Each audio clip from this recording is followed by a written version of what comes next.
Hi, I'm George with Efficient AC Electric and Plumbing. Today, I'm going to show you how to shut your water off for maintenance or an emergency. So let's go.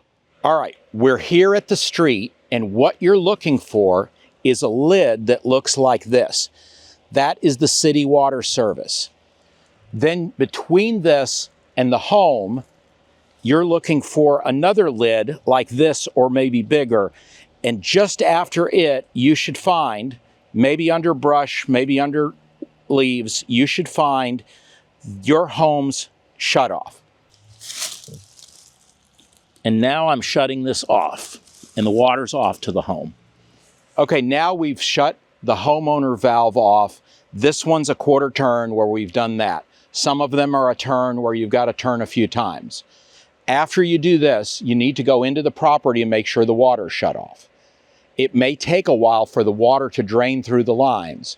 So just because you open it up and you still have water, all the water from this point to the home is going to be in that line and needs to drain out. So let it drain out in a couple of points and you'll be good. So if this doesn't work, or you can't find it, or in the case of some properties, there isn't one, what you're going to have to do is consider shutting off the city water service. I didn't tell you to do this because the city doesn't want you doing it. But if you have an emergency and you have water entering the house, you're going to have to decide whether you're going to go against the city or not and shut that water off at their meter. If you decide to do it, you're going to need a wrench like this, or you're going to need a water key like this, which is a little easier to use in most cases.